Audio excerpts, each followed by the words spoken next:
Breaking news అమెరికాలో హైదరాబాద్కు చెందిన విద్యార్థి కిడ్నాప్ అయ్యాడు. ఉన్నత విద్య కోసం అమెరికా వెళ్ళాడు. నాచారానికి చెందిన అబ్దుల్ను కిడ్నాప్ చేసింది ఒక డ్రగ్స్ మాఫియా. కిడ్నాప్ విషయాన్ని అబ్దుల్ తల్లిదండ్రులకు ఫోన్ చేసి చెప్పింది డ్రగ్స్ మాఫియా. డబ్బులు చెల్లించాలి అని డిమాండ్ చేసినట్టుగా సమాచారం. విదేశాంగ శాఖను సంప్రదించింది అబ్దుల్ కుటుంబం. డాలర్ల రూపంలో డబ్బులు ఇస్తేనే వదిలేస్తాము అని కిడ్నాపర్లు బెదిరింపులకు దిగుతున్నారు. లేకపోతే అబ్దుల్ కిడ్నీలు అమ్మేస్తాము అని కిడ్నాపర్లు బెదిరిస్తున్నారు. దీంతో కుటుంబ సభ్యులు భయాందోళనలో ఉన్నారు. మార్చి 8వ తారీఖు నుంచి తమ కుమారుడు ఫోన్లో అందుబాటులో లేడు అని తల్లిదండ్రులు చెప్తున్నారు.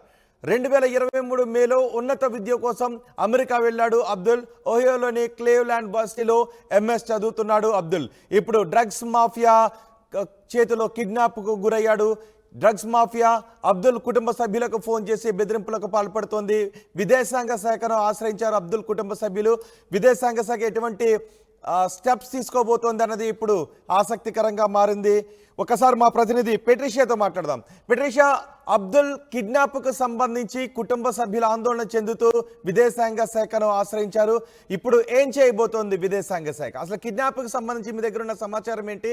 ఇప్పుడు భారత ప్రభుత్వం ఈ కిడ్నాప్పై అమెరికా అధికారులతో ఏ విధంగా సంప్రదింపులు జరుపుతోంది? అమెరికాలో హైదరాబాద్ యువకుడు కిడ్నాప్, డ్రగ్స్ మాఫియా అతని కిడ్నాప్ చేసిందని కూడా పూర్తిగా తెలుస్తుంది. అతను ఈ నెల మార్చి లాస్ట్ 7th రోజు కుటుంబ సభ్యులతో మాట్లాడారు. దాని తర్వాత మార్చి 8th నుంచి అయితే అతను కనపడట్లేదు అని కుటుంబ సభ్యులు సస్పెక్ట్ చేయడం అయితే జరిగింది. ఇంతలోనే డ్రగ్ మాఫియా నుంచి అతనికి ఒక కాల్ అయితే వచ్చింది. కుటుంబ సభ్యులకి ఎవరైతే నాచారం అంబేద్కర్ నగర్లో నివసిస్తున్న వాళ్ళకి, మీ కొడుకుని మేము కిడ్నాప్ చేసాం, అబ్దుల్ని మేము కిడ్నాప్ చేసాం, ఒకవేళ మీ కొడుకు మీకు కావాలి అంటే మీరు డాలర్స్లో డబ్బులు చెల్లించాల్సి ఉంది. అదేవిధంగా ఎవరికి కూడా చెప్పొద్దు అని వాళ్ళని భయప్రాంతాలకు గురి చేశారు. డాలర్స్ రూపంలో చెల్లించాలి అని అతనికి చెప్పడం కూడా జరిగింది. అతని సొంత నాన్నకి కాల్ చేసి ఈ మాట్లాడారు. అదేవిధంగా ఒకవేళ మీరు ఏదైనా ½ అన్ అవర్ లోపల చెల్లించకపోతే బాడీ పార్ట్స్ అన్నీ మేము అమ్మేస్తాము, దానంతా కిడ్నీస్ ఇవన్నీ కూడా మొత్తం సపరేట్ చేస్తాము అని కుటుంబ సభ్యులకు బెదిరించడం అయితే జరిగింది. కుటుంబ సభ్యులు కూడా ఎవరైతే పోలీసులను ఆశ్రయించారో దాని తర్వాత అక్కడ వాషింగ్టన్లో ఉన్న ఇండియన్ అంబాసిడర్ని కూడా ఆశ్రయించడం కూడా జరిగింది. ఒకవైపు వాళ్ళు చాలా భయభ్రాంతులకి గురవుతున్నారు. మీడియా ముందుకు వచ్చి మాట్లాడే పరిస్థితి అయితే లేదు. మాకు చాలా ప్రాణహాని ఉంది, మాకు భయంగా ఉంది, మా కొడుకుని ఏం చేస్తారో అని లాస్ట్ వాల్మార్ట్లో అయితే సీసీటీవీ ఫుటేజ్ ఆధారంగా అయితే లాస్ట్ వాల్మార్ట్లో అయితే అతను కనిపించాడు. అంటే ఏదైతే మార్చి 7th రోజు అతను అక్కడ కనిపించడం అయితే జరిగింది. 8th నుంచి మాత్రం కనిపించట్లేదు. ఆ 8th రోజు కనిపించకపోవడం, అక్కడ ఎవరైతే అబ్దుల్ రూమ్మేట్ ఉన్నాడో అతను ఇన్స్టాగ్రామ్లో అబ్దుల్ కనిపించట్లేదు, ఎవరైనా తెలిస్తే నాకు ఇన్ఫార్మ్ చేయండి అని అతను సోషల్ మీడియా ఆధారంగా ఇన్స్టాగ్రామ్లో పోస్ట్ చేయడం జరిగింది. వెంటనే వాళ్ళ సిస్టర్ చూసి వాళ్ళ పేరెంట్స్కి ఇన్ఫార్మ్ చేశారు. పూర్తిగా అయితే అతను యూనియన్ అఫేర్ మినిస్టర్ని కలవడం కూడా జరిగింది. మా కొడుకుకి ఇప్పటి వరకు ఆచూకీ తెలియట్లేదు, మాకు చాలా భయంగా ఉంది, ఎవరైనా సాయం చెయ్యండి అని ఎంబీటీ అధ్యక్షులను కూడా కలవడం కూడా జరిగింది.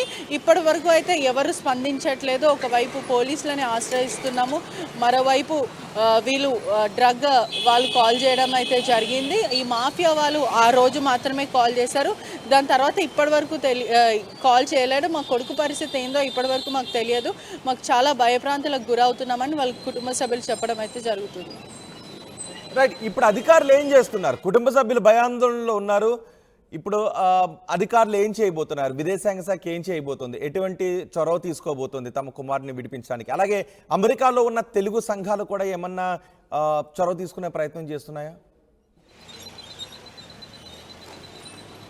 రైట్, అక్కడ అమెరికాలో ఉన్న ఇండియన్ ఎంబసీ వాళ్ళు కూడా పూర్తిగా అక్కడ క్లీవ్లాండ్లో చదువుతున్న యూనివర్సిటీ స్టూడెంట్స్ని అడగడం కానీ, లేకపోతే పూర్తిగా ఇంటరాగేట్ చేసి ఇన్వెస్టిగేట్ చేసే పని అయితే అక్కడ సహకరిస్తాము, మా వంతుగా మేము సహకరిస్తాము అంటున్నారు. ఇక్కడున్న అధికారులంతా మేము ఇన్వెస్టిగేషన్ చేస్తున్నాము, మినిస్టర్లతో మాట్లాడుతున్నాము, పూర్తిగా దీన్ని ఛేదించే ప్రయత్నం అయితే చేస్తున్నారు. కుటుంబ సభ్యులు మీరు అందరూ ధైర్యంగా ఉండండి అని చెప్పడం అయితే జరుగుతుంది. కానీ ఒకవైపు తండ్రి మాత్రం కన్నీరు మున్నీరు అవుతున్నారు. అసలు మా కొడుకుకి ఏం జరిగింది, మేము చాలా లేని వాళ్ళము, మాకే ఎందుకు ఇలా జరగాలి, డాలర్స్ రూపంలో వీళ్ళు డబ్బులు అడుగుతున్నారు, మేము ఎక్కడి నుంచి ఇంత డబ్బు చెల్లించగలుగుతాము అని వాళ్ళ కుటుంబ సభ్యులు అయితే చెప్పడం జరుగుతుంది. రాడిపేట అమెరికాలో హైదరాబాద్ విద్యార్థి కిడ్నాప్ గురయ్యాడు. ఉన్నత విద్య కోసం అమెరికా వెళ్ళాడు. నాచారానికి చెందిన అబ్దుల్ను డ్రగ్స్ మాఫియా కిడ్నాప్ చేసింది. కిడ్నాప్ విషయాన్ని అబ్దుల్ తల్లిదండ్రులకు ఫోన్ చేసి చెప్పింది డ్రగ్స్ మాఫియా. డబ్బులు చెల్లించాలి అని డిమాండ్ చేసినట్టుగా సమాచారం. విదేశాంగ శాఖను అబ్దుల్ కుటుంబ సభ్యులు సంప్రదించారు.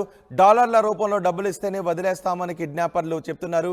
లేకపోతే అబ్దుల్ కిడ్నీలు అమ్మేస్తామని కిడ్నాపర్లు బెదిరింపులకు పాల్పడుతూ ఉన్నారు. దీంతో కుటుంబ సభ్యులు ఆందోళనలో ఉన్నారు. మార్చి 8 నుంచి తమ కుమారుడు ఫోన్లో అందుబాటులో లేడు అని తల్లిదండ్రులు చెప్తున్నారు. 2023 మేలో ఉన్నత విద్యకు అమెరికా వెళ్ళాడు అబ్దుల్.